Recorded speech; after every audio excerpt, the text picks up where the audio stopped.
រឿងហេតុផ្ដាច់ខ្សែនិស័យស្នេហ៍ពិត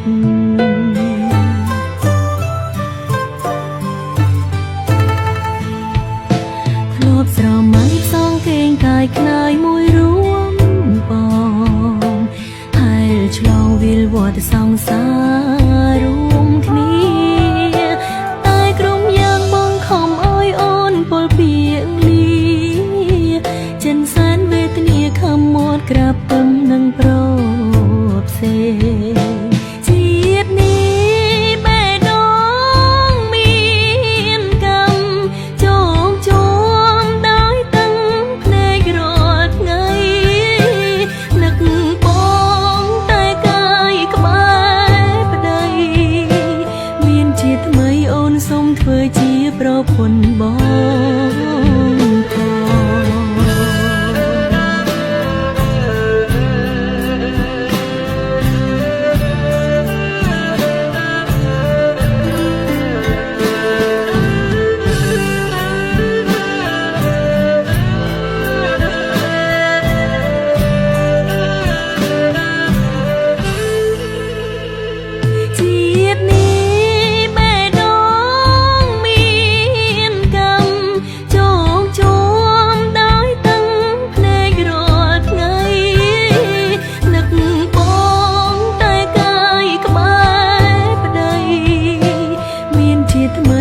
សូមធ្វើជាប្រពន្ធប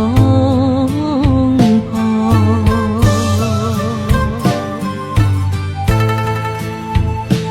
មើលទៅជើងមេឃឆ្ងាយដាច់អាឡ័យដូចរូបស្រីនឹងប្រងពុំងាបានត្រឹមស្រលាញ់តែគ្មានវាសនាបានជួបគ្នានេះគឺជីវិតស្នេហាគ្មានមានយល់មីគីជីវិតស្នេហាគ្មាន